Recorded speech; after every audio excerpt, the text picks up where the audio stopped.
Hello, my name is Chapo. I'm one of the cameo DMs here at the UAG. I've got two fine gentlemen here with me. They're going to run a game. It's going to be a Jubei game. So I have them to introduce themselves. First, we'll have Matt G. Hello, everybody. I am fondly known as Matthew Number Two, or infamously known, whichever. I will be playing Eridan, who is a level 3 fighter, level 3 rogue. She tends to be a distance fighter with her archery skill with the sharpshooter feat. All right. Then we have Matt, number one. I'm Matt. I'm playing Sorden. He's a straight fighter soldier, sword and board. The one who stands in front and stops anyone from getting to the back row. All right. So, let me find my character booklet here. Okay. So, you two are in the guild, chilling. And has either of you met Jubei? I have not. You haven't run a Jubei game since I created Sorden. Okay. All right. So, you two are sitting in the hall. And this little dimensional door opens up, and this goblin walks out. He says, "Hello." With the weird person that just enters the guild hall, he just stands up, shield in front, like. He's like, ah. Yeah, Eridan follows the same cue. She pulls her bow and knocks an arrow. He says, "Well, you two are very prepared, huh?" He says, "I guess you have not heard of me." He says, "I'm Jubei." He starts walking up like air stairs, basically, so he's eye level with you all both. He puts out his hand. He says, "I'm Jubei." Eridan, nice to meet you.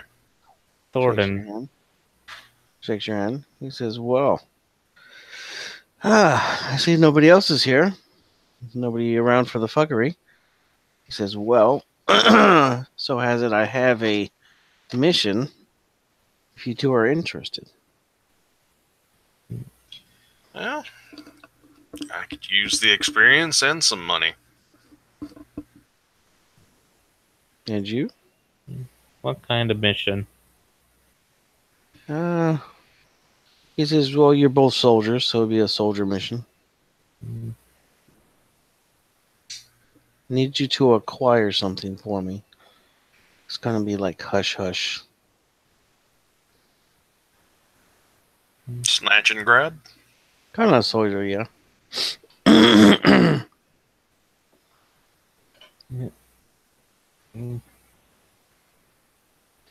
He says, "If I was a bad entity, I wouldn't be able to enter this hall."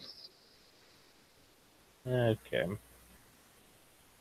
Doesn't mean you're welcome in the hall either. Well, you could go ask Pinkus if you want.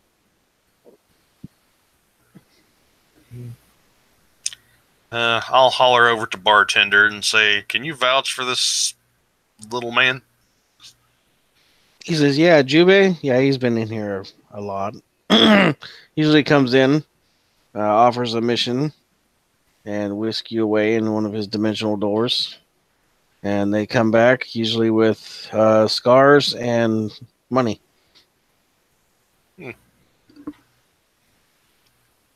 Well, that's good enough for me.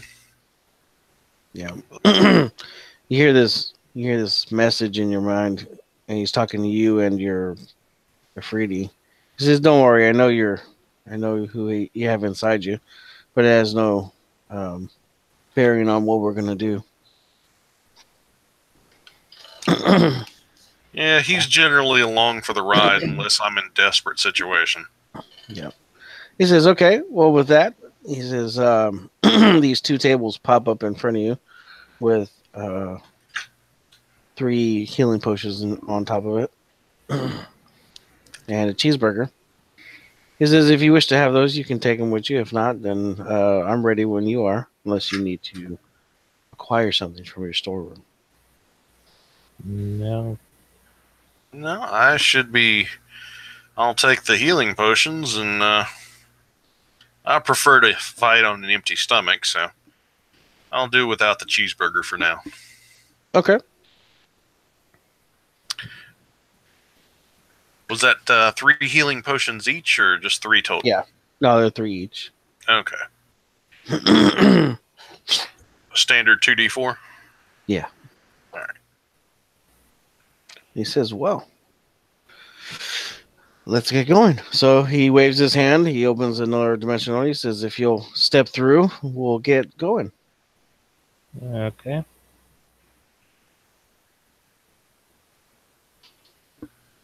I'll jump through the little portal. Okay. So you jump through. What about you, Sorden? You go through? Yep. Okay. So you jump through also. And you are on the deck of a airship. And it's if you've been on the one that Domio runs, it's similar to that. But the people are all different. Jubei steps up behind you guys. He's like, "Ah." He says, "Okay." He says, "This is the what's this called?" And he yells at the captain. "Captain, what's this one called?" "The Zephyr." "Okay. This is the Zephyr. You are." He says, "Basically, I need you to travel with them. You'll drop into a undisclosed place. You'll run inside, snatch and grab something. If you have any problems, well, hopefully you'll make it out alive. And if you do, then I'll reward you handsomely."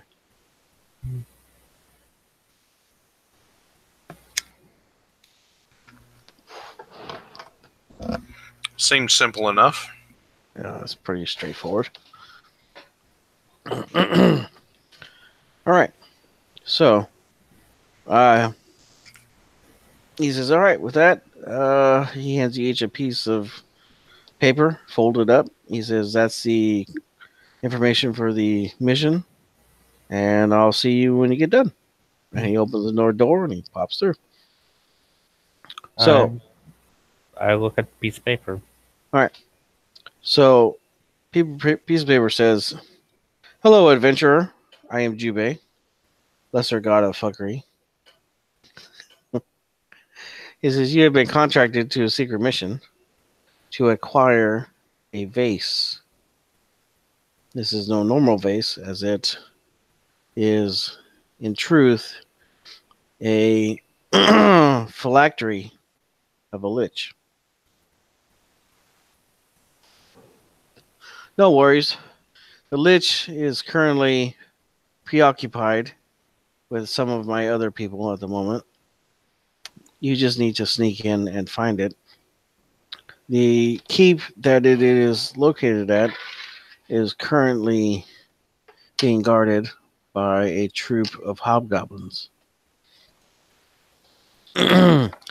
If you are able to sneak in and out, then you should have no problems. If you're not, well, then you'll have a fight on your hand. Other than that, if you make it back, I will pay you both a handsome reward of 500 gold pieces each."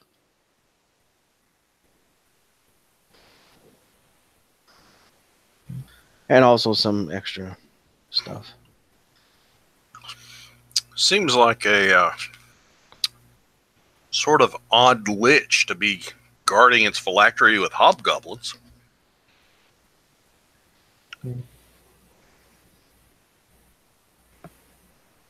Yeah, so a little dimensional door pops open, and his head sticks out. He's like, he doesn't know that you're coming after it, and he pops back through.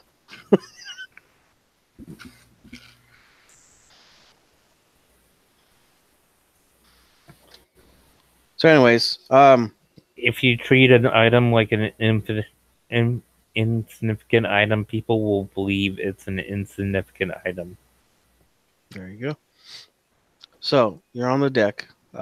There's currently about 4 to 5 sailors of different races walking around doing stuff. There's a captain at the wheel. He looks kind of like Captain Jack Sparrow in a way. Keeps yelling at us, "Oh, hey dogs, batten up this, batten up that, tend this." He's barking orders and shit. So you guys are free to do what you want on the ship.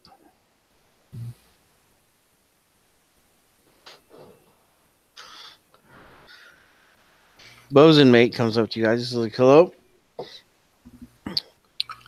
Hello, Bozeman First Class. He says, "Well, welcome to the Zephyr. I see Jubei dropped you off, which means you're the 2 individuals that we were waiting for." Yeah, he had a little mission for us to run. Right. He says, "Well, um, it'll take us about another 3 hours before we reach the destination." He says, "Till then, you have the run of the ship." He says, "If you need to rest, there are some quarters down below." Sounds good. I'll just sit on deck if you don't mind. That's fine with me. So he walks away, unless Sorden has any questions. No. All right. So you guys chill on the deck. 2.5 hours run by, and the bosun comes back over and he says, "Oh, we're about 30 minutes out." The train below you turned from a desert to a lush jungle. Um, he says, "You should be able to see the keep from here now. We're going to try and come up around the other side of it so that way they don't see us in the nighttime."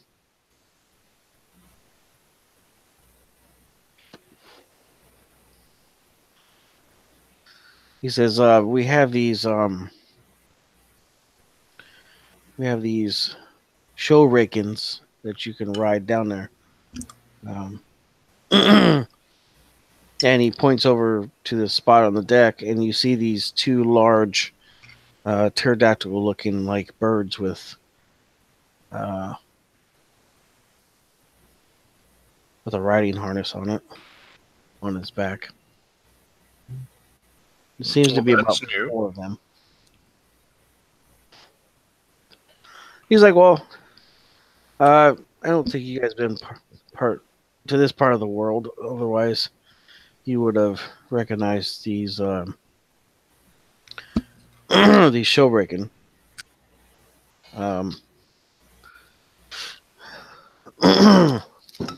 He says they're pretty neat. They basically ride like a horse, except they fly. He says if you need a class on them, now would be the time to for me to show you. If that's what you wish.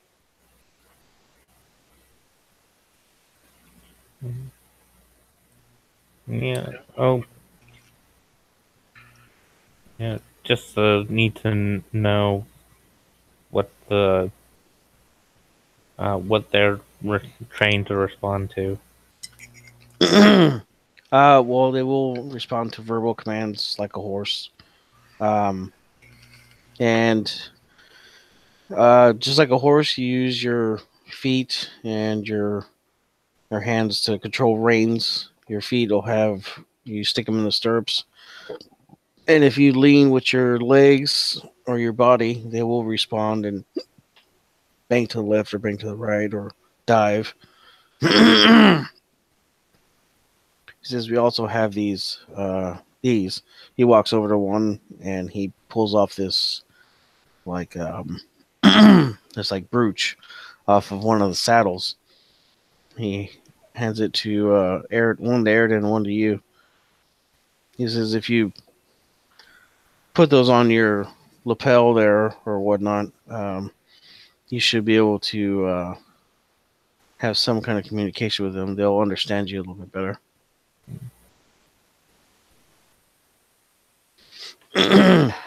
So I take it you guys put them on. Yep. Yeah. So you put them on, and it's kind of like the familiar spell, where you can you get the feeling of the bird or the show breaking. And you look at it and it looks back at you. It kind of bows and puts its wings out, whichever one. If you look at the one that's attuned to the brooch, and one of them actually walks over to Aridin, and it kind of purrs in a way, but it kind of nudges up against your chest. You can feel it in part, emotions and what it feels around it. You don't see what it sees, but you have a feeling that you could probably jump on it and control it pretty easily. I sort of scratch it and say we're going to be the best of friends. I just have a feeling. It purrs. I can't make a purring sound, so sorry. Sword in yours kind of looks at you, and it's not really. It kind of looks at you, but kind of doesn't. It's not really sure how to read you. So I mean, you can impart emotions on it, or kind of simple actions, kind of like the familiar spell. Talk to it in a way.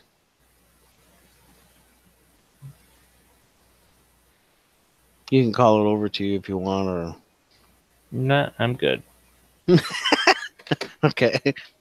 Okay, so he says, well, it might be a good idea to get on it and kind of get a feel for the wind.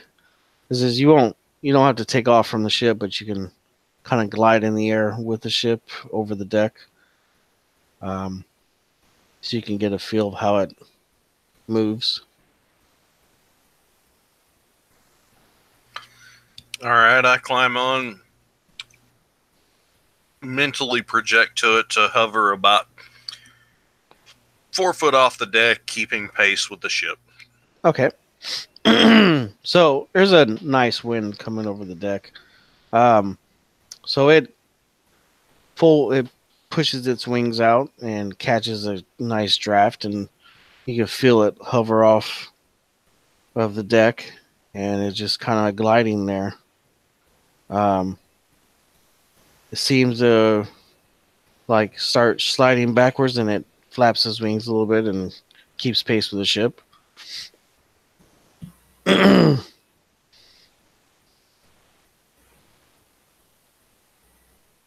it just hovers there 4 feet over the deck as long as you're wanting it to.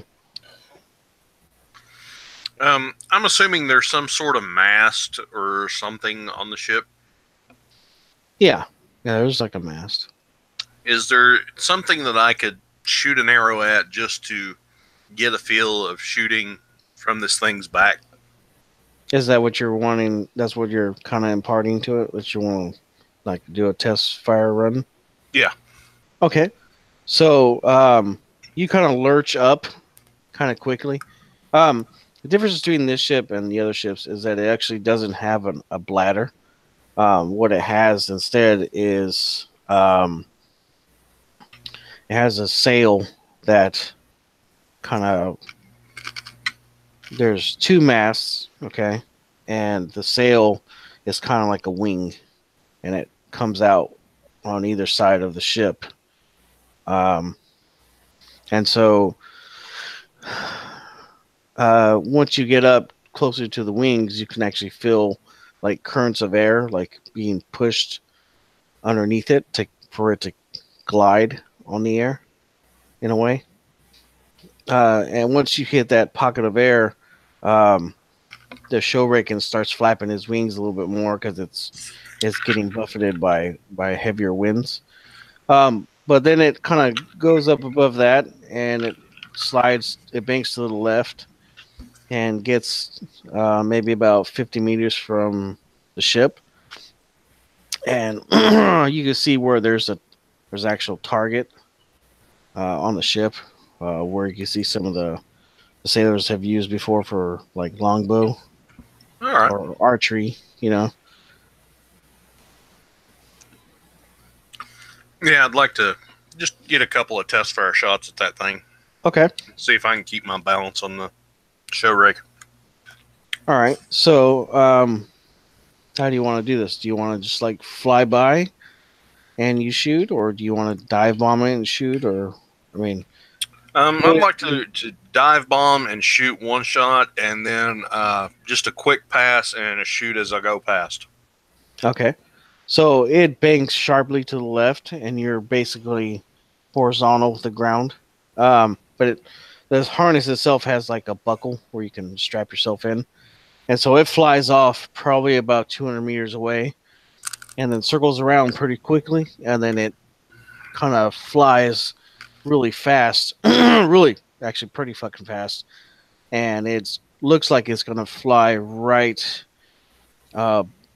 maybe about 5 or 6 feet over the deck and just kind of fly past so you can take a shot. Okay. So, when you're when you're flying, it's going to be normal. It's going to be normal targeting. With the exception, I'm going to have you roll an athletics roll to kind of gauge how you need to like cant your bow in the right way to get the shot off. You know what I mean? Yeah. So you're flying in. You kind of do like a you're just doing a flyby really fast, and you're moving probably about 80 feet around as you fly through it. And go ahead and make me an athletics roll or acrobatics, whichever one. Let me double check. I think I'm proficient in acrobatics, so. Okay. And that's going to be a 17. All right, that'll work. And then go ahead and roll to hit. And that'll be an 18 to hit. All right. So as he's kind of banking to the right as he's flying up, but right at the last second, right before he gets close to the ship, he banks to the left, so that way you have a better shot. And you feel like he's using his body to kind of like mask your body. You can still see the target, but it's more of like a defensive thing for the Showraken. And so right when you hit the ship, it fucking banks to the left, or it kind of cants to the left, so that way its tips of its wing is almost touching the deck. And right when you come through, you let loose and you hit that target right on the money. Heck yeah. And then it flies up real steep, and it's pumping its wings. It gets probably about 300 or 400 meters up. And then it kind of like loop-de-loops up upside down. So you're looking straight down at the ship, and then it just kind of keeps doing that loop, and then it comes straight down at it. Okay. So go ahead and roll me another acrobatics. All right. This one's a 25. All right. So you and the Showraken are like in sync. So it kind of pulls its wings in, kind of sorta, to give it a faster speed. And you guys are fucking probably it's almost like it's dashing. So you're moving like about 160 feet a second or around or whatever. So you shoot in, and you're kind of coming down at an angle, so that way it doesn't have to move. It just kind of it's gonna fly on the other side, past the other side of the deck, and right before it gets over the ship, it cans to the right a little bit, so that way you're kind of doing the same thing you were, except you're shooting from your right side this time. So go ahead and make your attack roll. All right, that's a 21. All right. So you fly, you do a dive bomb real fucking fast. You can't to the right, and right as you fly past the ship, you let loose and you hit the target. And then it dive bombs below the ship, pops its wings out, and loops back up, and then it um, kind of settles maybe about 10 feet over the deck. I sort of scratch its back and say, "This is going to be a lot of fun." And it starts purring at you. And at that point, I'll go in for a landing. All right. So it kind of flaps its wings a little bit, kind of flares its wings, and it lands on the deck pretty easily. Matt, you want to give it a try? I'm good. You sure? Yeah, they got a target. They got a dummy for you to attack. You know, like melee weapon attack. Well, if you're good, we can just continue. All right. So, all right. So, you guys can see the keep from where you're at now. He says, "All right. We're gonna kind of hover here, and you guys are kind of like hiding behind a peak that's maybe about a quarter to half a mile away from the keep. The keep is like down the mountain, kind of sitting on a plateau, kind of sort of. And if you guys want, I'll sketch a picture of it. If not, then we'll just continue." No, I'm good. Okay. So he says, "All right." He says, "Well, that's the keep right there." He says, pulls out the spyglass and he looks through it. He says, "It looks to be about three humanoids on the roof there." As you look down on it, it's a single kind of structure, kind of like a tower, except towards the middle of it, it juts out with a walkway, and then it drops down to the ground. There's really not any other tower except for that one, but it's kind of like in a triangle shape. The drawbridge or the opening, the main opening, is on one of the sides that the large tower is not on. Looks like a portcullis. You can see some lights on inside the little arrow slits and stuff. So the captain comes over. He says, he nods his head over to the left so you guys can kind of follow him. He says, "Look," he says, "Jubei told me that." Oh, he gives you like this little sketched out map. He says, "This is what he gave me," and I'll show you in just a second.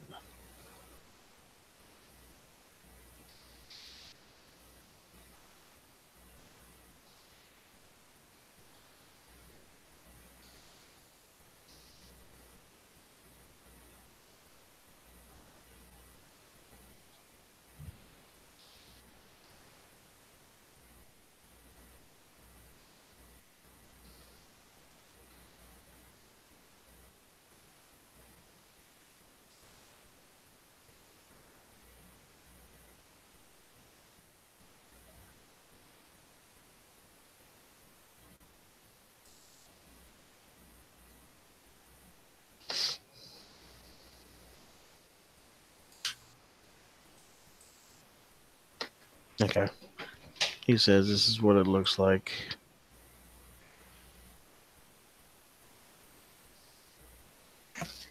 And as you guys, he hands you the spyglass.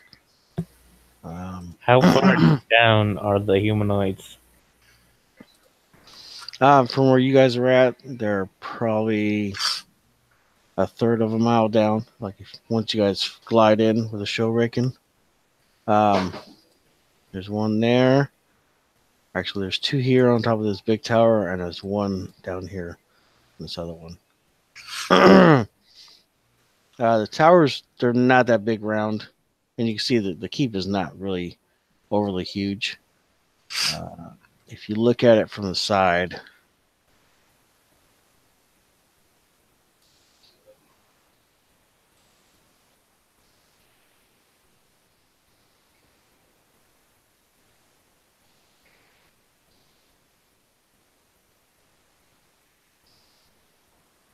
kind of looks like that. Um, and the portcullis is about that size, and that is looking from this direction. Okay, so there is another like squat kind of tower, like about right here. Okay, with arrow slits or windows or whatnot, like that.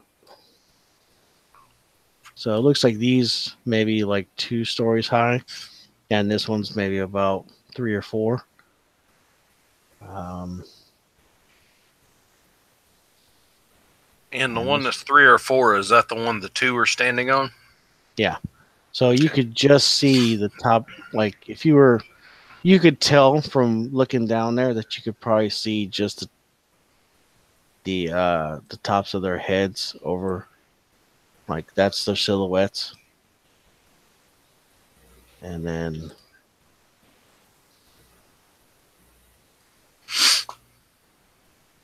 these other ones here are like that also. Um, and you can see the silhouette of one of them. This one, the walls are not as tall as the ones right here.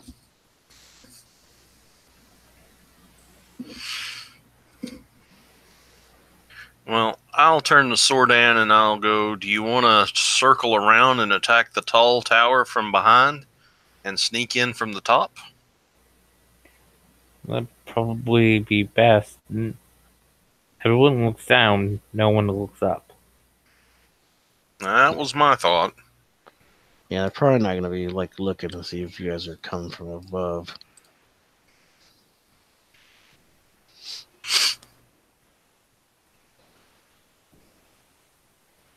I mean, I'm fairly certain I can take out one of them before we even hit the top of the tower if you can handle the other one quietly. We're about 1,800 feet above them. Yeah, you guys are kind of like hovering over the top of the mountain. So if you're looking at it from here, I'm right? pretty sure you could take both of them before we touch the ground.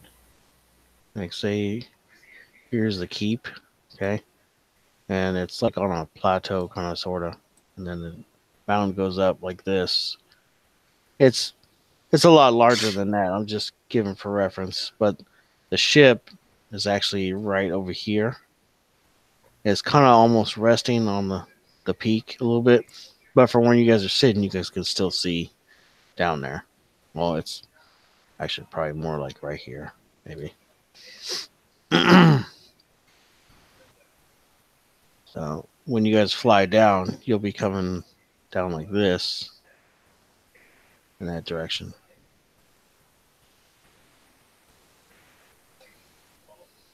Coming down, and then there's a nice cliff right here, and then that.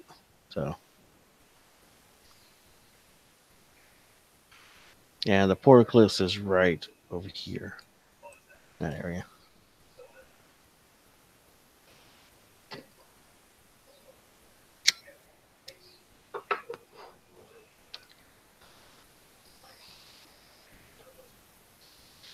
Well, if you want me to try to take them both out before we get there, I mean, I'm fine with that. I just didn't want to hog all the fun. Oh, you're not gonna have all the fun. You know, there's not only gonna just be 3 hobgoblins up there.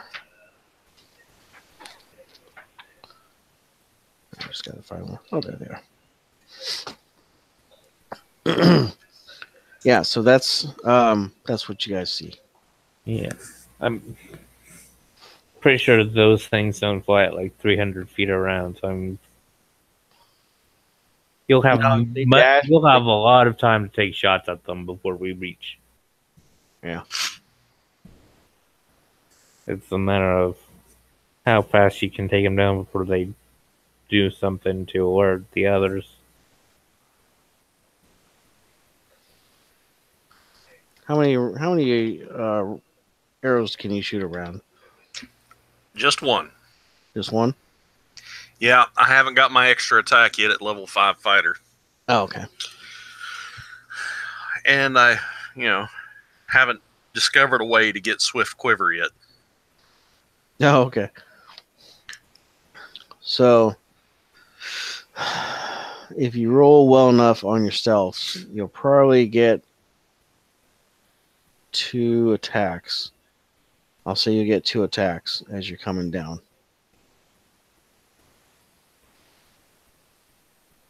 You'll get one from the jump off point to about right here, and then you'll get the second one right before you get to them. Okay. I'm figuring as fast as you guys will be traveling, or I don't know, it depends on if you guys want to dive bomb and dash with the show rakens, or if you guys just kind of want to glide in, because you can always come in from this side over here. You know what I mean? I mean, there's a tiny chance he can see you, but if you come around the other side of the mountain, like if you fly down, like say this is the top of the mountain here, and here's the ship right here. And the keep is down here. If you flew down this way and came around that way, you see what I'm saying? Yeah. Instead of coming straight down like that. So, kind of all depends on how you guys want to get in there.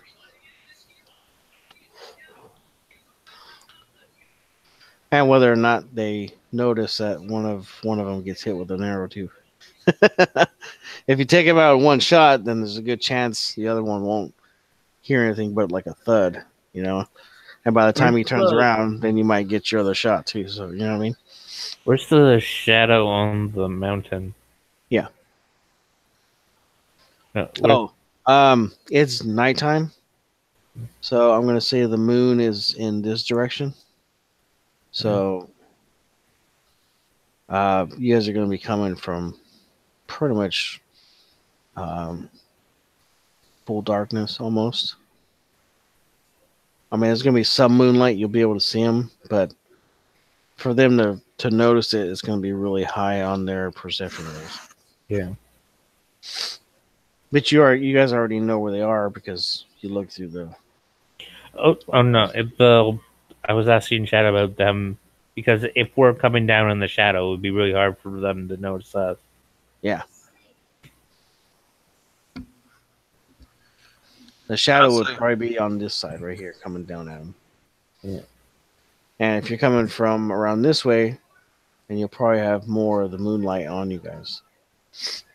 But the color of the showbreaking themselves are kind of like a greenish brown color, so they're not like really bright or anything. The only thing that would show would be like the membrane of their wings, you know. I say we go straight in. See if we can get them both down before we even land. From the top of that tower to the other tower, where the other hobgoblin is, what's the distance? Let's see, from here to there, looks to be about. Is it within 600 feet? Oh yeah, definitely. Okay. Yeah, this walkway is only maybe about 20 feet long. Oh, okay. I mean, the squares are true; they're 5 foot squares. Um, that's why I didn't make it like overly. It's not a huge keep. I mean, it's more like just kind of like a small one, you know. But it's defensible enough for hobgoblins, anyways.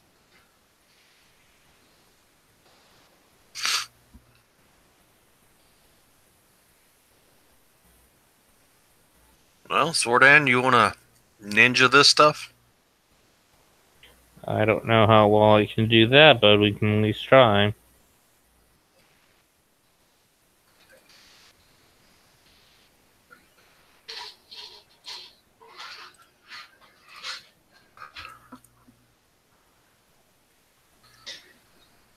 All right, I say we start heading in. Okay. So the captain comes up for you guys to actually take out. He says, "We've watched their movements before, and the last time we were here, which was I don't know, maybe 3 months ago, we counted about 13 at the most in one given time." He says, "But that could fluctuate, so that's as far as I know." Well, that's more information than we had to start with, so it's appreciated. Yep. Do we have any idea where in the keep they're keeping the phylactery? Far as we know, I would say it's probably in the large part of the keep. Um, and our other attempts at trying to get in did not work so well, so it's kind of why we asked for somebody a little bit more competent to come in. If you get my meaning. I don't know how competent we are, but we'll give it our best. Oh well, uh, we sent one of our best scouts in, just kind of sneak around, and he got caught. And well, um, there's really nothing we could do at the time because they all just kind of. That's how we got the count of 13 because they all bring him out here in the courtyard and executed him.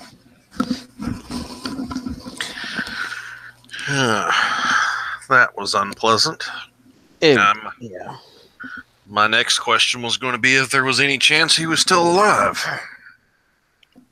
Well, as far as we know, he's dead, but there's could be a slight chance. I don't know.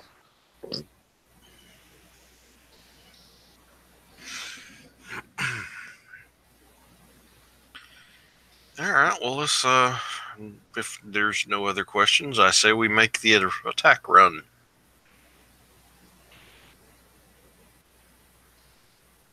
Okay. There's a Star Wars reference there somewhere, I'm sure.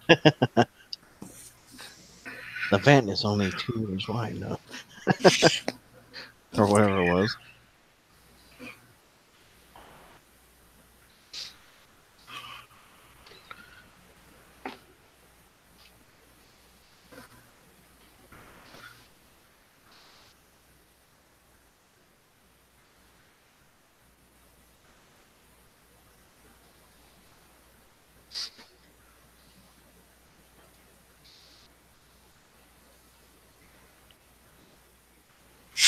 Just messaging someone real quick. Oh, no worries.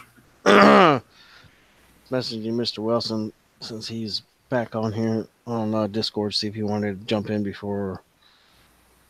Before I go and get us all killed. The possibility of being killed, yes.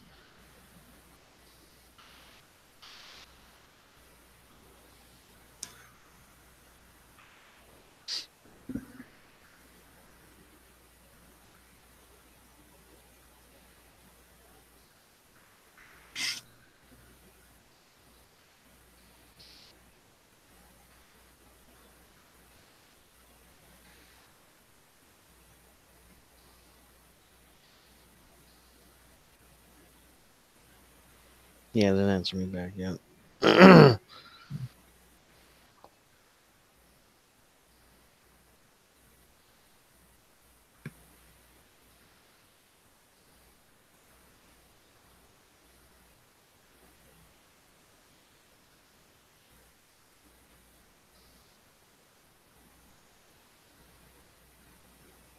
Oh, now that's funny.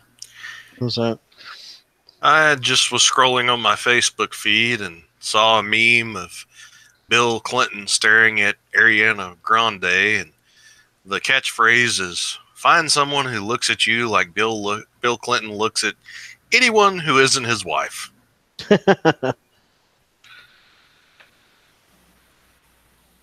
Sorry if anyone is offended by that. Please have a sense of humor. I'm And if good. you don't, I feel for you. The world is going to be very harsh.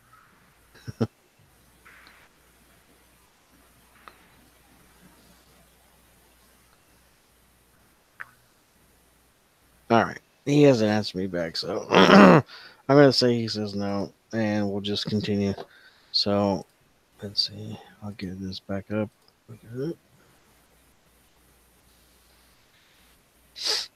All right. So dive bombing the two up here. All right. Do you guys want to do this?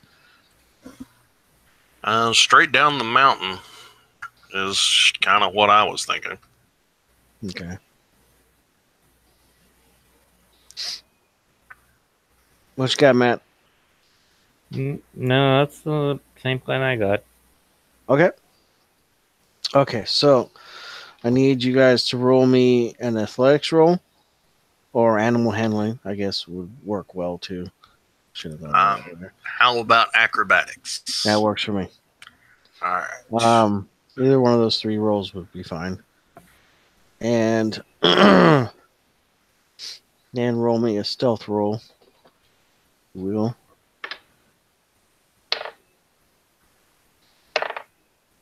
Do we get advantage because we're in darkness?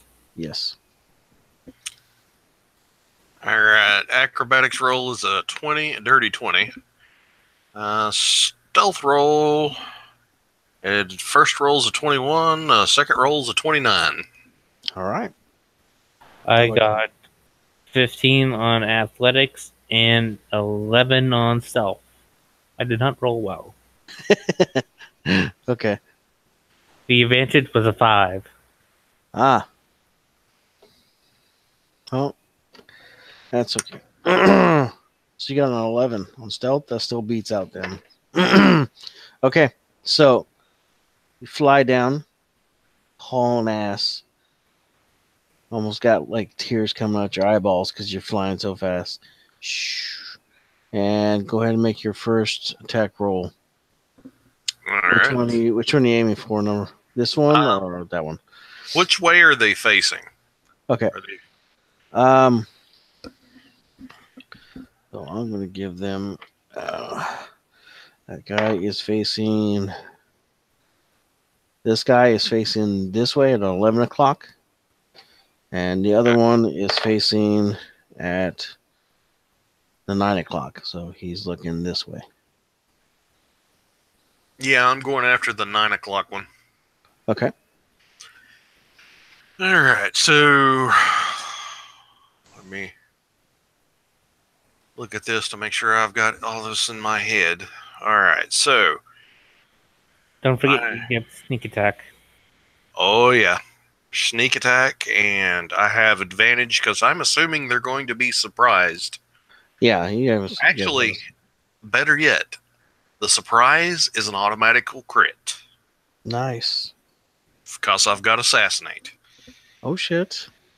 Okay, so that's max damage times And 2. so let's see, D8 times 2, 16 plus 4 is 20. I would have used sharpshooter because why the hell not? That's an additional 10 plus. Did you actually hit though? I rolled a 17 after all the stuff is Oh, well, I had advantage too, so. Yeah, 17. All right. You would have missed because they were wearing heavy armor. Well, that sucks. Actually, no. You would have hit them because they don't really have the shields on them. Yeah, you would have hit them. All right. All right. So you tag this one, and with all the damage was how much altogether? 16 plus 12 is 28, plus 10 is 38, plus All right. 4 is 42. Okay, so yeah, you tag this dude, and he goes. He just doesn't make any noise. It just kind of slips into darkness, and he just kind of just lays down like that. This guy, let's see if he notices. He does notice. He runs over to the dude, and then he looks at the dude, and then he turns and looks up, and that's right when you're going to get your second attack. All right. And that. All right. So that's going to be 13 plus 9 is a 22 to hit. That'll hit. All right. And that was a sharpshooter. So D8 plus 4. So 7 plus 4 is 11. Plus 10 is a 21. All right, so this guy goes down too. All right, so you plug both these guys. They go down. You just see your arrow just fucking just rockets down there. The first dude tags him, and right as the other one drops down and looks up as he's kneeling, the other arrow just hits him right in the fucking head. He falls too. All right. Oh, and the guy over here, he rolls a 1 to notice if he sees anything, and he don't see shit. So you guys are able to come down. So how do you guys want to do this? Do you guys want to just land here? Or do you want to continue on and I'll let you get another attack at this guy since he rolled so bad to even notice you guys. He would still be surprised. I would prefer to land and just take the shot from the top of the tower. Okay. All right. So roll me acrobatics to get him to stop. Basically, he's gonna have to flare like a motherfucker to stop here. Both of you guys. Acrobatics. That's going to be 25. Okay, that'll work. What about you, Matt? Can I use athletics? Yes. Ooh, natural 20 for 27. All right. Damn, you're making me look bad. Yeah, you did make him look bad. So fucking Matt, Mr. Taylor swoops down like this, comes up like that. He does this like crazy fucking like super fucking alley oop like that, and then they just drop and land. No noise whatsoever. And you just kind of come in here and fucking your show wrecking flares really good and drops in right there too. So Matt, I'm going to put you as a blue dot. And Aaron, I'm going to put you as a purple dot. Yeah, it works for me. All right. So you guys are now on top of the tower. And you climb off the show rakens. And you get to the edge over here. And you can take your shot. All right. Sharpshooter. And that's 22 to hit. Yeah, that'll hit. So, I believe, since it's a crit, so it's 50, no. 44. 44, yeah. Ouch. All right. So, yeah. You just kind of come up over here. Kind of sneak a peek at him. Nod. Pull you an arrow out. Stand up real quick and just fletch you in the cheek. And you watch the arrow spiral down and just gets him right in the ear and pops out of his right eyeball like that. And he just falls over dead before he even hits the ground.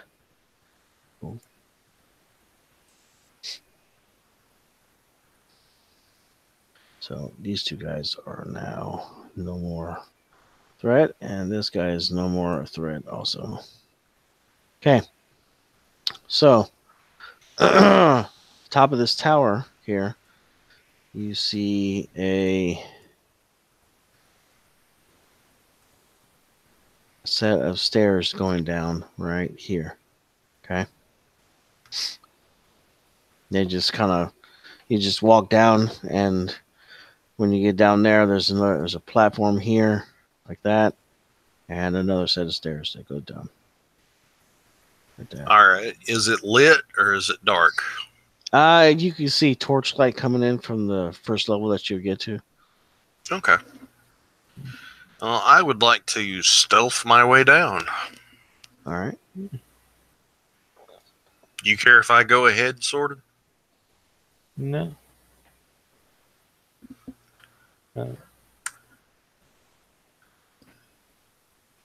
That's going to be a 27 on the stealth roll.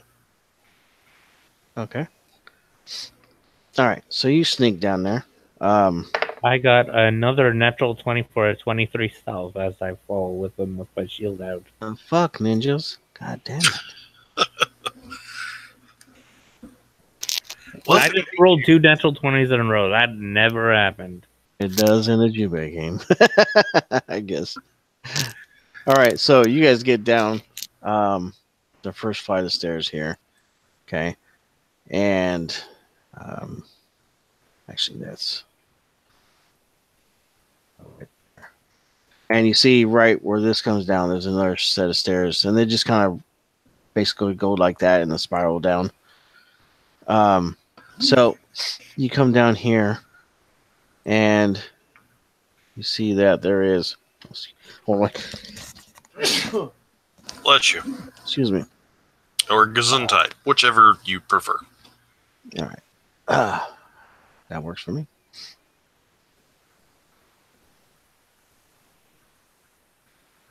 And you see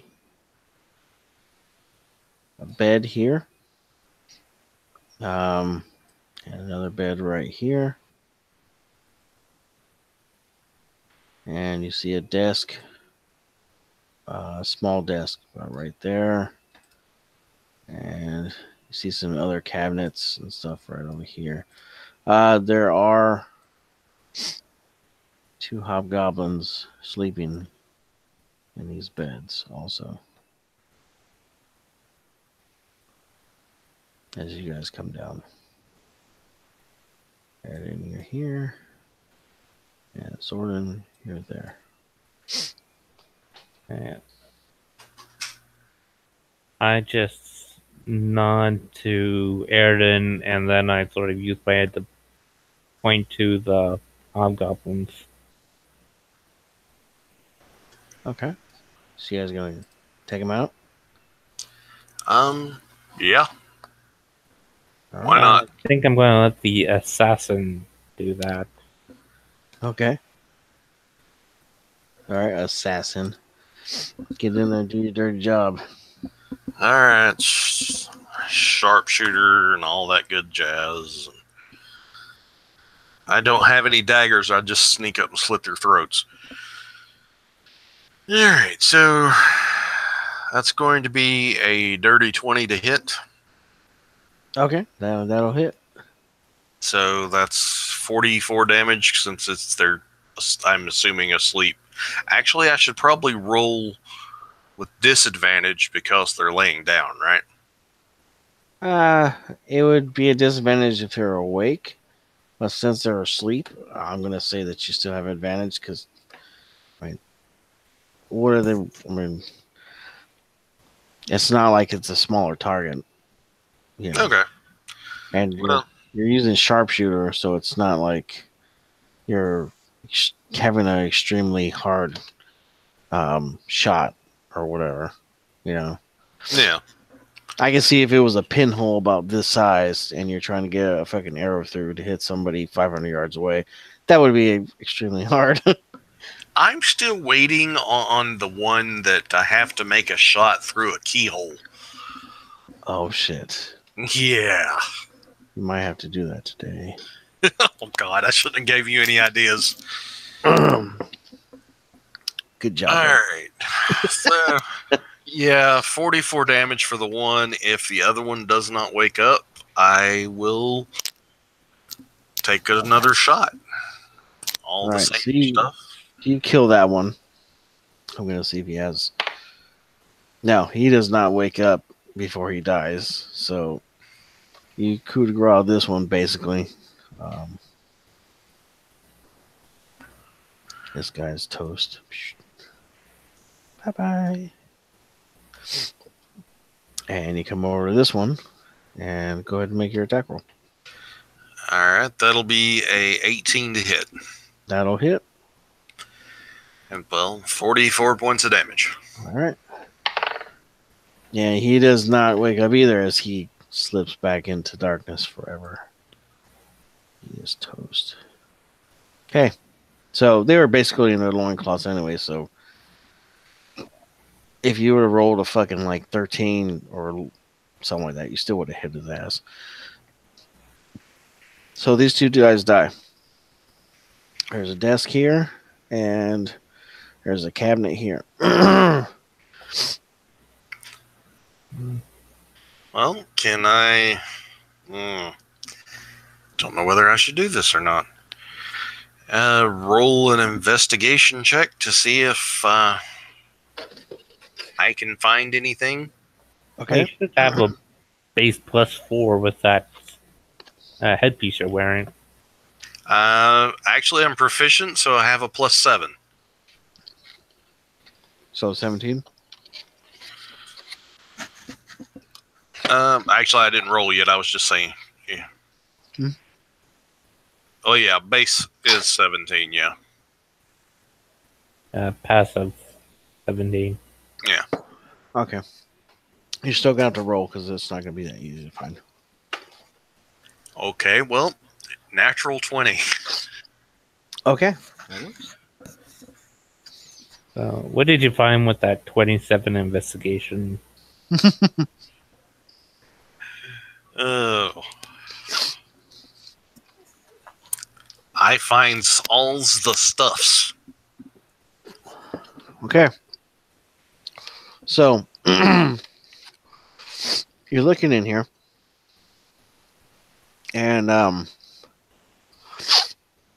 that you're looking at this particular hobgoblin, you notice that his chest is misshapen somehow. And you go over there and you look at it, and you kind of probe it and touch it a little bit, and it looks like there's a cylindrical kind of object right underneath his skin.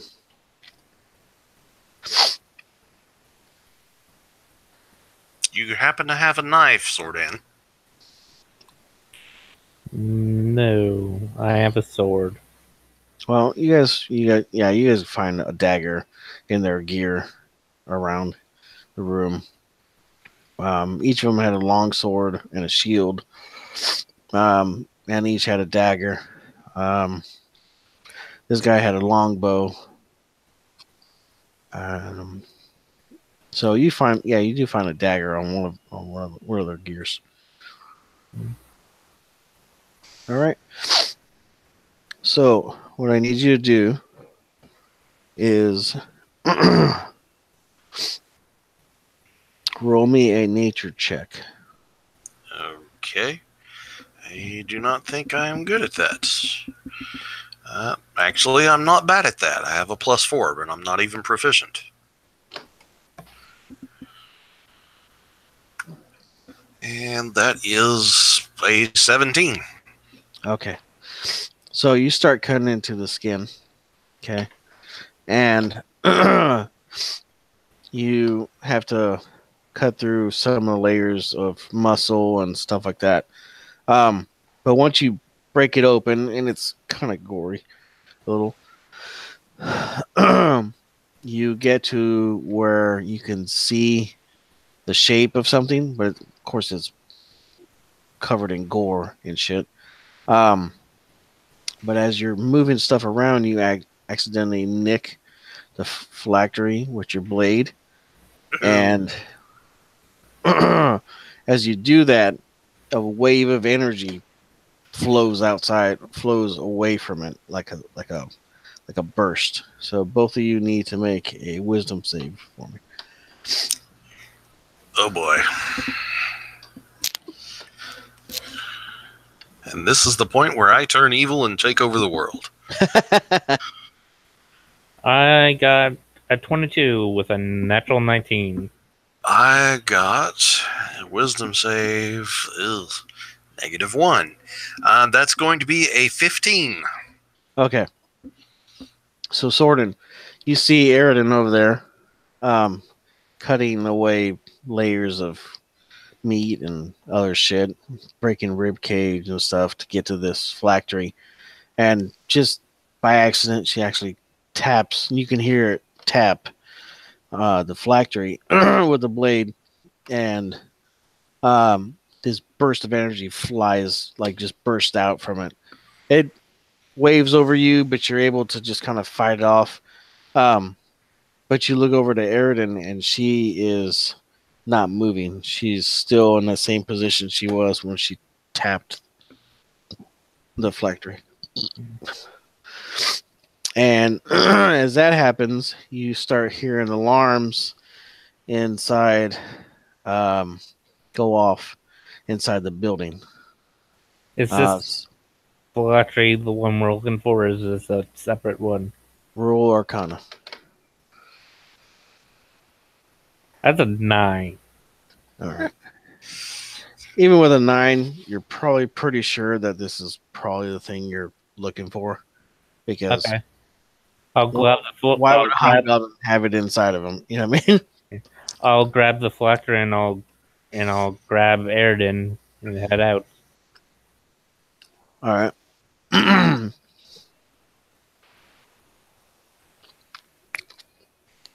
So you start running up the stairs, and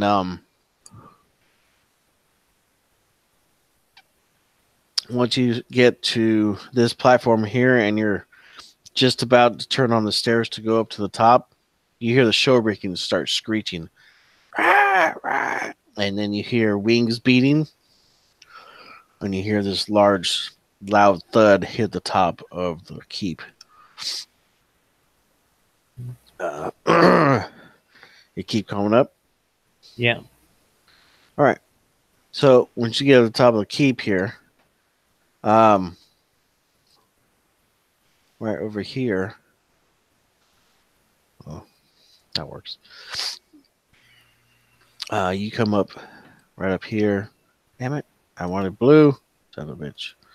All right. You're there, and Eridan is basically behind you. You see this fucking knight in black plate mail standing there, and you see like this large, like it looks like a shuriken, but it's probably about twice the size, and it looks like it's flying off chasing after the shuriken.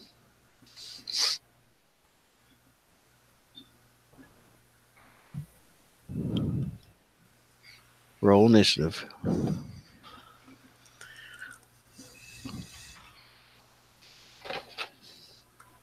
All right, Eridan. You can make a wisdom saving throw again. Oh, God. All right. I either roll really bad or middle of the row, and like once in a blue moon, I'll roll somewhat high. But it's I either get like a 6 or a 12 or a 13. Well, when you said to roll initiative, I rolled a dirty 20. And the wisdom roll is a 0. Can I use inspiration to rolled get a 1. reroll? Yeah. Okay, I use an inspiration to give him a reroll. That's a 14. That's not gonna make it. You're still paralyzed. All right. So this knight or this humanoid, and it looks like what you can see through the faceplate of the plate mail. It looks like it's a hobgoblin, and it looks to you and it says, "Well, looks like you've been dabbling in the master's toys, have you? Found something?"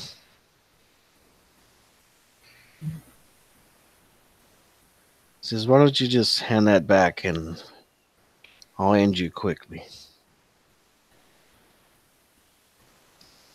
Can I throw Aaron's body on the map? It's north, just so it's away from the stairs. Right over here? Yeah. Yeah, that's fine. You set her down over there. He's not making any move to move towards you, so you can walk over here and just like kind of drop her right there. That's fine. I want to drop her in a spot where away from the stairs. Okay. If anything, at the top of the circle is probably where I want her. Right. Okay. So where do you want to move? He's standing right there. He's not making any move to move away or anything. You're currently, well, you were going to be right there where the purple dot was. I keep fucking up my shit. Damn it. Get it right. There we go. You're right here. Now that you've dropped her off. And the Shuriken and the other thing fly past overhead. They're screeching. And one of the Shuriken kind of do like a loop-de-loop and kind of claw the back of this thing as like a quick maneuver. But then it like tries to bite it and it gets away. So they're up there. They're flying around fucking fighting. I stand in front of Aaron and I pull up my shield and sword. Okay. All right. Hell yeah. Soren's gonna have a badass boss fight. I am probably way under the level for this boss fight. Oh, not too bad. Okay, so what'd you get for initiative? I got a 13. Okay. Let's see what he gets. Oh. He didn't get a 13.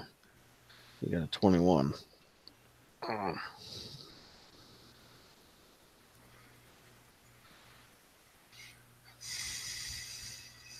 And Aridin, you got a dirty 20, right? Yep.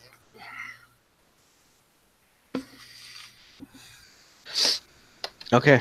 So he's gonna walk forward a little bit and he pulls out his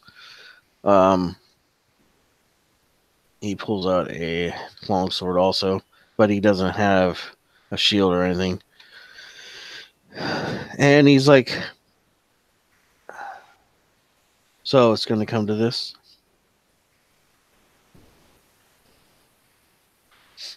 You don't want to just give that up? And I'll end it quickly? Human? No. He says, all right. He moves forward and he strikes at you. Let's see.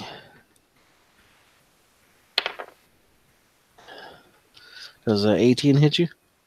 No. All right. He has to hit a 21. All right. His first attack misses. His next attack is going to be a 27 to hit. Yeah. All right. So he does 9 points of damage. He's only hitting you one-handed. He's not hitting you versatile. And then Now it is your turn.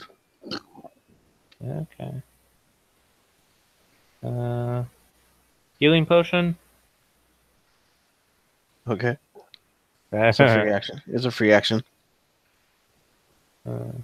Yeah. Yeah. That healing potion was a 4. Okay. As I will double ones.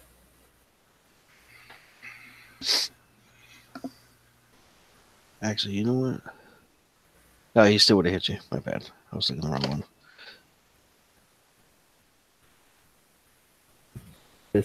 In this fight, it's probably good to stay on top of healing. Yeah. All right. I'm going to attack him. Okay. Go ahead. Ooh, that's a 12 to hit. All right. That's gonna miss. Yeah. It's my turn because I am 3 XP away from the extra attack. Okay. Actually, Aridin, why don't you go ahead and give me a wisdom roll? I kind of jumped your thing because they were in a fight. So go ahead and make your wisdom roll again. That's going to be 17 minus 1 is a 16. All right. You'll actually pull out of it. Holy shit. It's gonna. You won't get your action until your next round comes around now. Can I play dead? Or Yeah. stunned or poisoned? Yeah. You want to roll me a performance? Sure. It's probably going to suck, but I could try. Okay. That's an 18 minus 1 is a 17. Yeah, you pull it off. You act like you're dead. He doesn't Sweet. seem to notice. And Sordin does his attack. He misses, and then it's back up to this guy again. So he's going to attack. He's going to attack you. And that's going to miss with the 15. And he's going to attack you again. And that's going to miss with a 9. So it's your turn. Aridin's your turn. Awesome. So let's see if I can hit him. Okay. You're 10 feet away because you're standing behind me and he's in front of me. That's fine. And I'm pretty sure with sharpshooter you can do an over the shoulder shot. Oh yeah. So sharpshooter. Okay. So that's going to be 21 to hit. That'll hit. All right. And I should have announced that ahead of time. Never mind. D8 plus 4 plus the sharpshooter. That's going to be 9, so 19 points of damage, and he's in melee with Sword so that's 2d6 sneak attack. Okay. So 19 plus 6 is 25 points of damage. Ouch. All right. So you just kind of come alive and stick an arrow right in his fucking breastplate, and he sucks in a breath. Oh, that hurt. I'll get to you in a little bit. Okay. Action surge. All right. This time, we're doing sharpshooter with a poisoned arrow. Okay. And it is going to be the serpents. I have 7 serpents venom poisoned arrows. DC 11 con save for 3d6 damage. He doesn't make the con save. All right. That's going to be a dirty 20 to hit. That'll hit. All right. So D8. Let's see. That's 7 plus 4 is 11. Plus 10 is 21. That's going to be 5d6 total. 21, 30, 40 points of damage. Ouch. All right.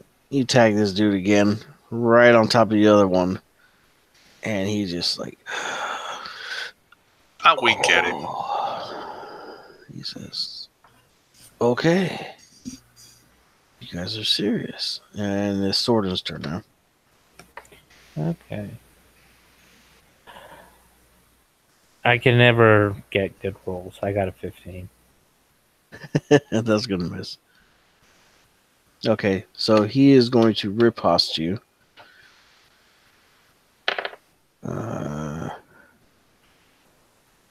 With an 18, which I believe misses you.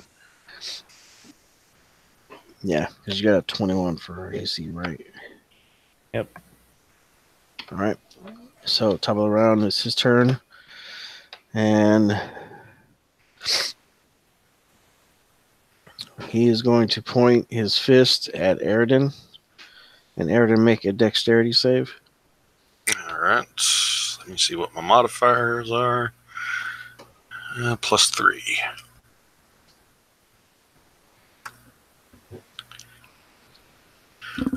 That's going to be a 15.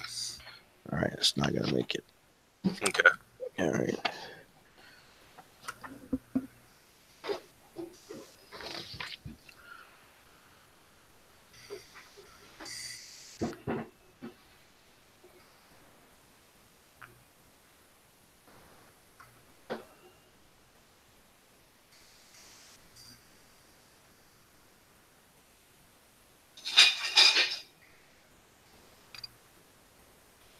Okay, so you are restrained as a glob of webs just envelop you and the side of the all this area over here. Well, that's annoying. Yeah. So you are restrained. And So you have disadvantage on your attacks, and people have advantage to hit you. Yep. And it takes my action to attempt to break the restraint, correct? Yeah. And then he is going to attack Sorden. And that's going to be a 23 to hit. Yep. All right. You take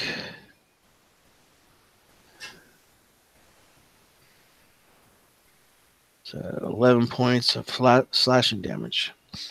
All right. Aridin, it's your turn. All right, let's see if we can break free. Is that going to be just a straight strength? I'm looking right now. Yeah, you got to make a straight check against the spell. Okay. All right, so D20 +2.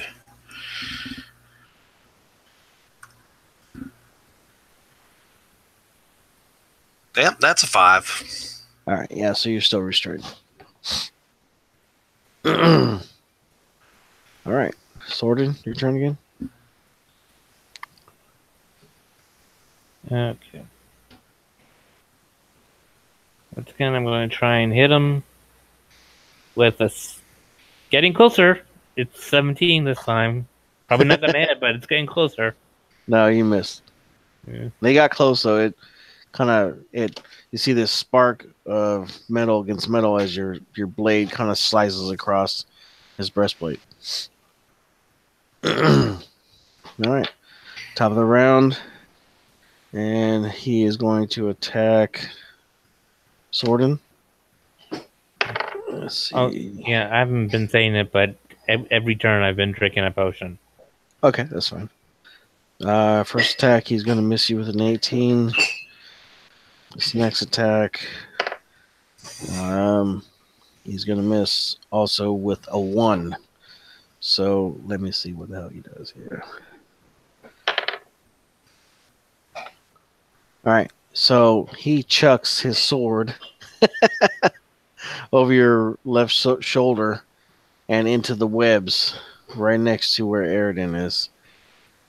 And he looks over there and he's like, shit. And then he pulls out a short sword that he has on his side. And he's like, that's not good. All right. So, Aridin, it's your turn. Will a 14 do it? No. God. Sorry, Sorden. Can't you take the dagger and try and cut the web? I don't know. Can I? I just asked if it was a strength check. So Yeah. is that a thing I can do? Yeah, webs usually have a hit points. Well, Let's see, I maybe just be thinking of spider webs because the web ability of giant spiders have. A creature restrained by the webs can use this action to make a strength check against your spell DC. If it succeeds, it is no longer restrained. So at this point, all you can do is do a strength check to try and get out. Unless you actively go over there and start chopping on the webs yourself, Sorden. Because the webs are that thick. So. Just as a suggestion, I wouldn't turn your back on this guy to come cut some webs. No. All right, so you start hearing yelling and footsteps coming up the stairs too. They're coming up the stairs.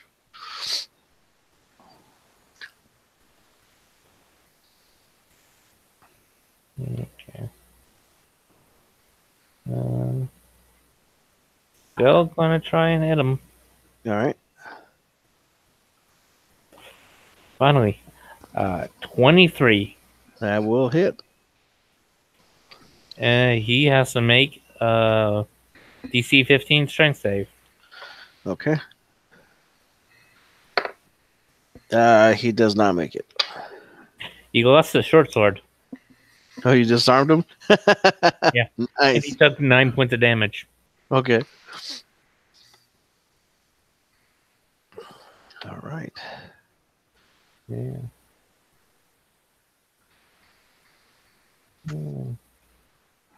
Another potion and an action surge. All right.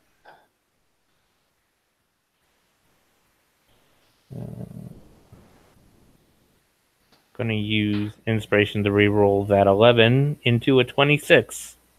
Okay. He has to make another strength save.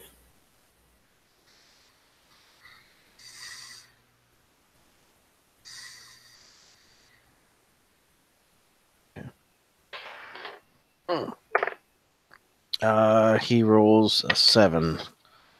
He is now prone as he takes 19 points of damage. Ouch. Oh, that's not that big. Shit. That so didn't work the way I wanted it to. There we go. That's better. So he takes how much damage?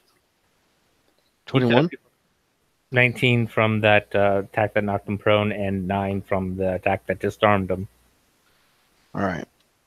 So you so you just kind of swatted his blade out of his fucking hand, and then you said you did a trip attack? Yeah. And then you just hamstringed his ass as you kind of sidestepped over to the side of him. And as you did that, you just kind of bring your blade down, and fucking your blade caught right underneath the neck guard of his helmet, and you just fucking punctured his neck, and he falls to the ground with a loud thud, dead. And 2 more hobgoblins pop up here. Did he move to me because I didn't want to move away from Meriden?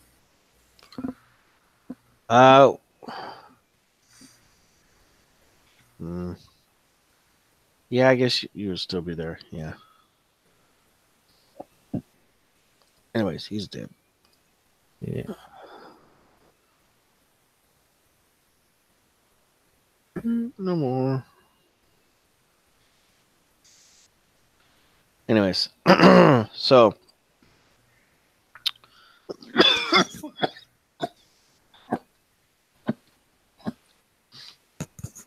excuse me. All right, these two come up on top, One's got a battle axe with a shield, and the other one has got a shield with a long sword. And they are both going to attack That Sworden. I just want to say that's probably the best thing I've ever did with sword, and I disarmed the enemy and then I tripped him so hard he died. It was quite impressive. Was. In the meantime, I'm just tangled up in some webbing. Yeah. All right. So, top of the round, Airden, go ahead and make your strength check again. All right. This is the last one you have to do since he's dead. The next round, it'll dissipate. Well, 18. All right. You actually make it. You rip out of the damn things at the end of your round. All right. So, Sworden, it is now your turn. You have these two hobgoblins in front of you. I'm going to attack one of them with a 22. Okay. That'll hit. Okay. He needs to make a strength save. Okay. He rolls a 13. He's disarmed and he takes 12 points of slashing damage. Okay. Love it. All right. He actually goes down. Let's say it's this guy right here. So you fucking they come up, you shield bash against his shield, raising it high, and you swipe from your left to right, catching his hand and chopping up a couple fingers as you fucking smack the damn axe out of his hand, and it goes clanging over the side. And as he does that, you just kind of do a quick reach in real fast with your longsword and stab him right in his fucking heart. And he fucking falls back down the stairs. And you hear him clanging down. And the other one was just like, just sitting there. And that's your turn, right? Yep. All right. So this one looks at you and he's like, damn it. And then he attacks you. And he's going to roll a 12 to hit, which is going to miss.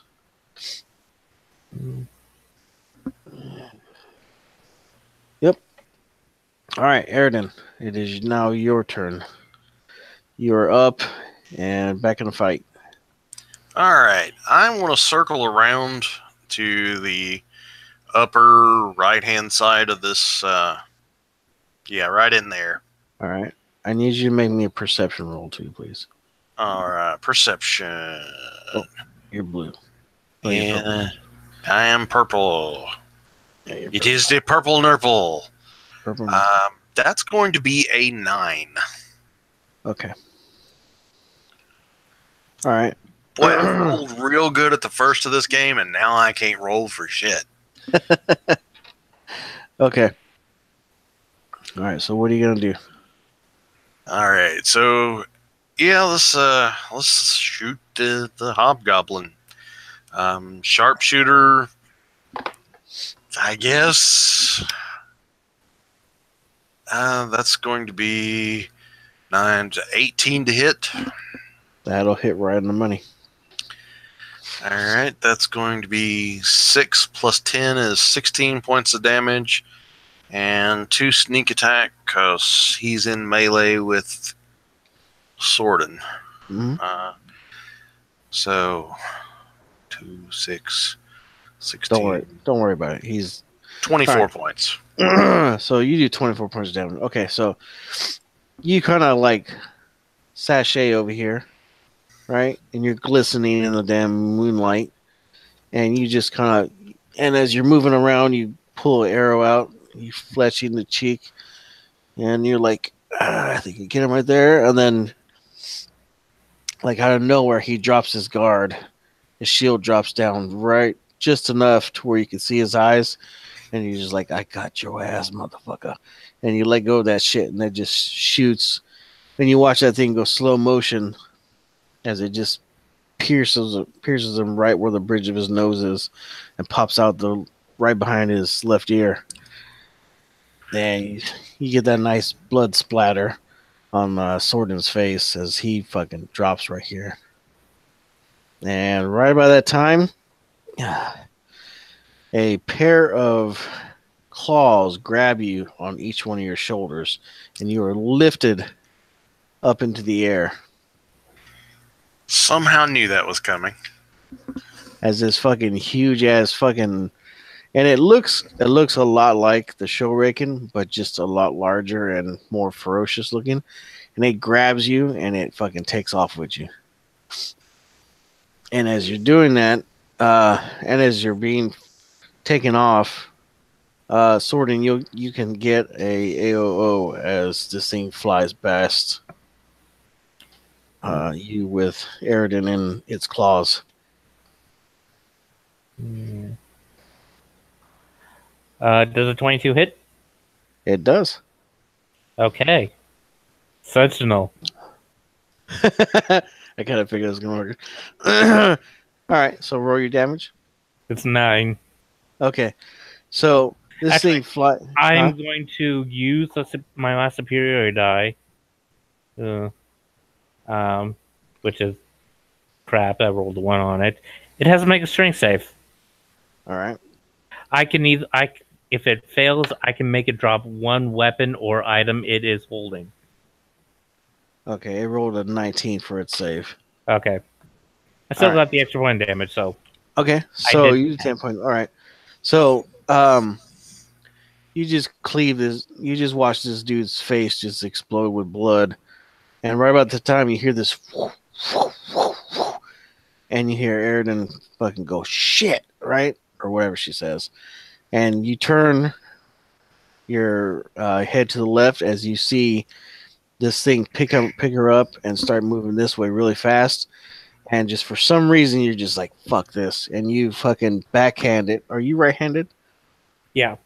All right. So you backhand with your right hand, like behind you, and you just catch this thing right on its face. And it crashes right into the wall right here and lets go of Eridan. And it fucking, it's all crumpled up right here, but it's getting up. All right. So its initiative is an 18. You gotta love Sentinel. Yeah, oh yeah, dude. Sentinel's badass. All right, so we're gonna restart rounds. So, Eridan, you go first. You have to get up. All right, I will get up and take. Well, am I in melee with this thing? Yeah, you're in melee range with this thing. Uh, It's getting up pretty quick too. So, I will take. I can take a disengage action and move away, right? Yeah. Yeah, All right. you're rogue. You get those for bonus actions. So Yeah, that's what I was thinking. So bonus action, disengage, and move my whatever movement is left to the other side of the freaking tower. like right over here. Yeah, that works. Okay. Because yeah, Eridan is not about being upfront and personal with things. Okay. So let's take a shot and sharpshooter and the same poison damage. Let's see if we can mess this thing's world up. Overdrive. Oh man, that was 1 off from a critical. That's man. Yeah. 18 minus 5 is 13 plus 9 is 22 to hit. That'll hit. So let's see, 3 plus 4 is 7, plus 10 is 17, plus is Sorden in melee with this thing? Yes. All right. That'll be... This thing is considered large. Also, it's taking up this whole corner right here. Okay. Did it fail its con save for the poison? What was it? 11? 11. No, it made it. All right. So that will be 2d6 for the sneak attack. 17. 17 plus 5 is 22 points of damage. Ouch. All right. It's still up. It's still moving, but it looks like it's hurt pretty damn bad as you let go of that arrow and it shoots right in and catches it right in its ribs and it makes this fucking screech and it stands up. And now it is facing off with Sordin right here and it's going to try and bite you. Oh shit. All right. It rolled a nat 20. So It's a good thing I'm back up to full health. So. yeah. I Okay. believe I have inspiration. Can I impose disadvantage on that roll? Not on a nat 20. Okay. It was worth a shot. It does 21 points of damage to you. Bite damage. Yeah. It just happens to catch you like right on your damn shoulder. Its neck is so long it just kind of reaches around it and just bites you on your shoulder and chomps down you really damn good. Okay. And that is going to be its turn. All right, Sordin, your turn. Okay. Gonna try and smack it.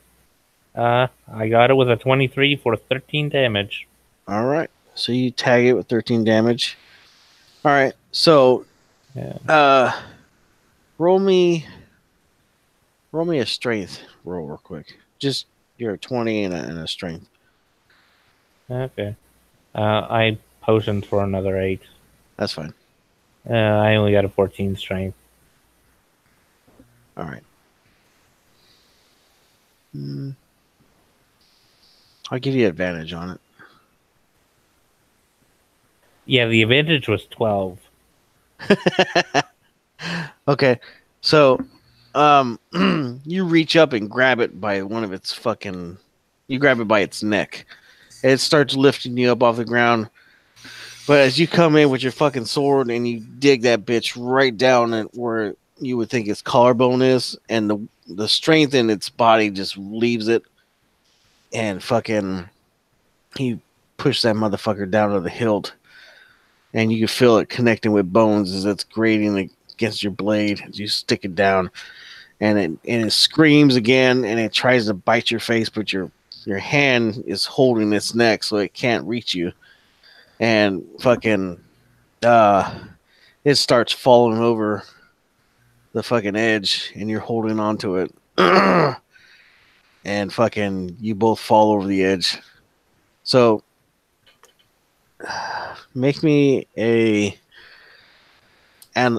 animal handling roll. I will give him advantage with the inspiration I've got left. Okay. Yeah. Save your inspiration. The first number was an 18. Okay. All right. So you fucking and you're riding this motherfucker down. You're like, fuck it. If I'm gonna die, I take this son of a bitch with me. And right about that time, fucking as you start, the momentum starts pulling the blade out of its chest. You feel your show raking grab you around your chest, and you let go of the fucking thing, and you can feel him in your head saying, "I got you." Let go, and it fucking beats wings, and it fucking carries you off as you watch that thing just fucking impact and make a big dust cloud as it falls down. It hits the ground down here in a big red splat. And it flies you up back on top of here, drops you off, and then lands. And also, your show raking lands next to you, also, Aridin. And with that, you can hear more yells and more feet. You can hear feet climbing upstairs below you guys. What do you guys want to do? Well, that was going to be my question. Do you want to leave, or do you want to sit here and kill hobgoblins until the lich shows up. We better get out of here as fast as possible. Okay. Send someone competent. All right. So you guys climb up on top of your show raking, and they fucking they look a little beat up. You see they got a couple bites on them, but they're still doing okay. And so you I guys give mine a fly. potion. It purrs and imparts love towards you. So you guys fly. Yeah, sure. The show raking got my best roll yet. It got 9 health back. Nice. So it really Sweet. loves you. So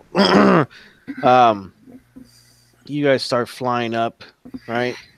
And after you get about this point, a couple arrows whiz past you guys, and you take a look back, and you can see about 5 hobgoblins standing up here with torches, and you see 2 of them firing off arrows at you guys. But you get to the top of the mountain, and you just kind of like do like a swooping motion right over the top of it, and there's the ship right there. You guys land on the deck, and right as you land on the deck, it kind of banks to the left and just kind of dives and just takes off that way. And you guys are out of combat. Well, that was eventful. Yep. So, Captain comes up to you guys and he's like, "Well, that went well, huh?" He says, "Do you have it?" Yeah, I have it. He's like, "All right." He's like, "Here." He hands you this bag. It's this felt bag, and it's got little like diamond dust all over the outside. He says, "Put it in there. It kind of masks the." I carefully put it in there so it doesn't. So that try not to make more of that energy release. Okay. Yeah. So you drop it in there, and he ties it off, hands it back to you. He says, "Jubei will want that." Mm. He says, "Good job." He says, "We got a 3-hour ride before we get back to town. Actually, a 6-hour ride. You guys can go in there, crash." He says, "I don't know when Jubei is going to come back and get you guys. Yeah. Should be pretty soon." What do you guys want to do? I definitely need at least a short rest. Okay. What about you, Aridin? I'm honestly good. I'm not overly damaged, I don't think. So, Okay. So are you going to stay up on deck? yeah, I'm gonna stay on deck. Okay. So, Sword, you shoot down, catch your short rest. I don't know, about 3 hours or so. Short rest is an hour. Oh, okay. All right. So you come back up after about an hour of rest, and you see Aridin sitting down somewhere, or I don't know if what she would be doing. And you guys are riding. So about another 5 hours or so, it starts turning daylight, and you can see out past you guys. You see the city come into view, just kind of sprawls for like miles. Huge city. It's got large cathedrals and towers and shit like that. And fucking, you see more of the show raking, and you see some larger versions of the show raking. The bosun tells you like, oh, those are called toe raking. So those carry, they could carry probably about 5 to 6 people, fully geared. He says those are a little bit more rare to see. He says, but these beauties, he kind of pats one of the show raking. So these beauties are pretty common, but you still have to have special training to use them. Except for you guys just kind of jumped in on it. He says, Well, the brooches help a lot. yeah, well, yeah, those were kind of a gift from Jubei. He kind of figured you guys hadn't had training with these things, so you know Jubei is. He just kind of pulls shit out of his pocket, and there you go. And with that, Dimensional door pops open on the deck, and Jubei steps out. He's like, "Ah, you guys are still alive. Great. Do you have what I asked for?" I give him the bag. He's like, pops it open, looks inside. He's like, "Yep." Ties it back. He kind of like squishes it in his hand, and it disappears. And he's like, "Well, are you guys ready to go home?" Yeah. He says, "All right." He's like, "Cabin?" He says, "Cabin." All right. You see the bosun walk by. He says, "Dilly dilly," and he's like, "That's right." And you guys walk through the opening, and you guys walk into the guild hall. Yeah. I make sure to give the brooch back.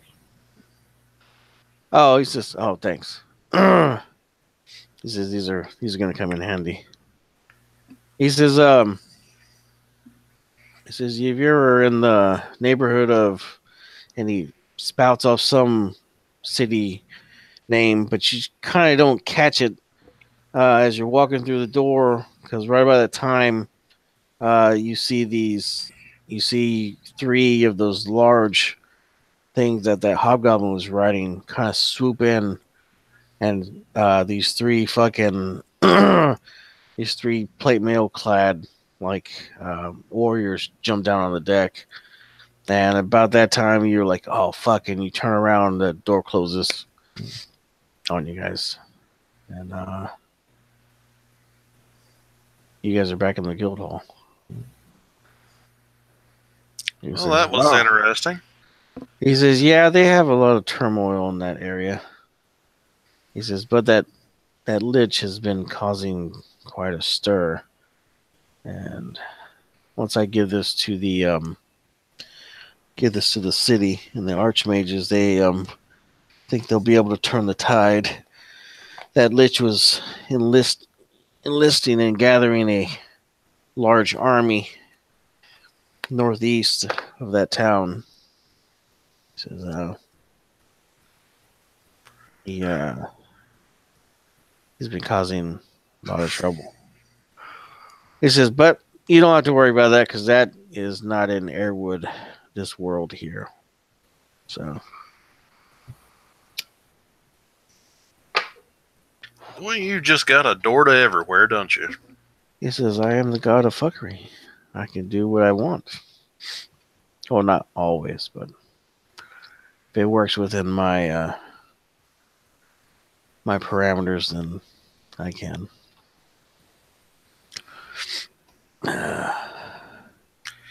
So, I owe you some money. He pulls out these two small pouches, and he hands them to you. And it only feels like there's one rather large object, and it's hard. You open it up, and it's a large gem. He says, "Those actually are worth about 1,000 gold pieces apiece." He says, you did a little bit better than I expected. With only two of you, I was hoping for more, so we wouldn't have so many problems, but you guys came out pretty well. Not too bad. Not too bad at all. He says, "Well, maybe next time you get another ride on one of those show riggins again. We'll see what happens. That place is going to be in turmoil for quite a while, I believe." That is only one piece of that particular lich's phylactery collection. That particular lich is of epic level, probably ranging around level 24. I think he's got about 4 phylacteries, so. Well, now he's got one less. Yeah. He's actually talking to you like Aridin and Sordin while he's saying that. But that's stuff for your guys' PCs he looks at you and he's like, "Yeah, Matt and Matt, they'll know what they're talking about." And you're like, "What the fuck is he talking about?" You're a funny little fellow. That I am, sir. That I am.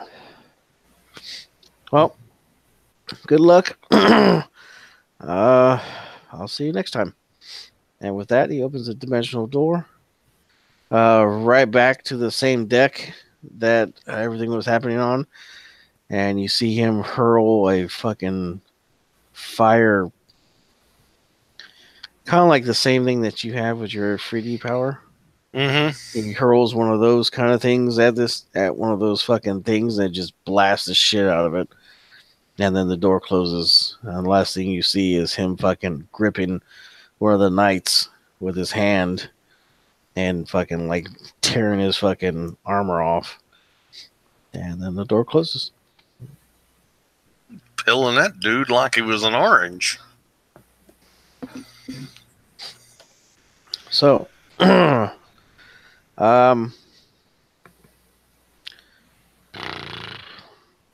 gonna be 1 XP, 2 inspiration. You guys didn't fight quite too much stuff for me to give you 2 XP. Sorry, but that does give you 1 more towards your next level. Yep. And you guys got your money and your experience. So, with that, that will be the end of this excursion. All right. I'm going to stop the broadcast. Anybody out there that did watch or will watch in the future, thank you for watching, and I hope you have a fun time. Peace out.